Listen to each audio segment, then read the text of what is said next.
Hi everyone, সবাই কেমন আছো? এই ভিডিওটা হচ্ছে শ্রাবণ মাসের তৃতীয় সোমবারের।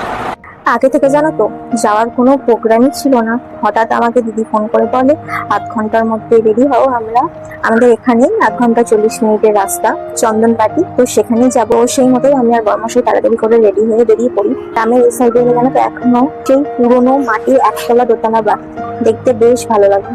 এই রাস্তাটা দেখতে পাচ্ছ, রাস্তার দুপাশে গাছ, এই রাস্তাগুলো আমার ভীষণ ভালো লাগে। এরকম রাস্তা দিয়ে লং ড্রাইভে যেতে বেশ মজা লাগে আমার। দেখো আমরা পৌঁছে গেছি আমাদের গন্তব্যস্থলে। তো ভিডিওটা কন্টিনিউ দেখতে থাকতে বেশি কথা বলবো না, আগে মন্দিরে পুজোটা করে নেবো। তো মন্দিরে সুস্থভাবে পুজো দেওয়ার পর এখন বাইরে দাঁড়িয়ে সবাই মিলে একটু ছবি টবি তুলে নিয়েছি। এরপর চোখে পড়ে সবাই লাইন দিয়ে প্রসাদ নিচ্ছে, তো আমরাও লাইনে দাঁড়িয়ে পড়েছি।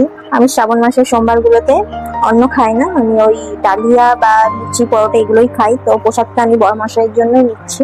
আর আরেক জায়গায় জানো তো দেখছি পোলাও আর আলুর দমও দিচ্ছিল, তো ওটাও নিয়ে নিয়েছি।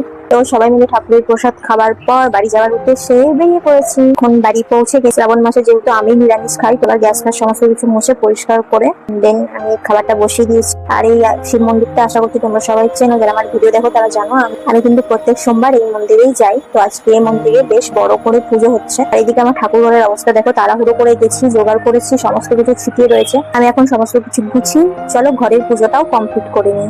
এখন সন্ধ্যাবেলায় দেখো সামনের মন্দিরে যেহেতু পুজো হয়েছিল, তো এখন সবাইকে খিচুড়ি প্রসাদ দেওয়া হচ্ছে। তো বন্ধুরা আজকের দিনটা কিন্তু আমার এভাবেই কাটলো। চলো টাটা।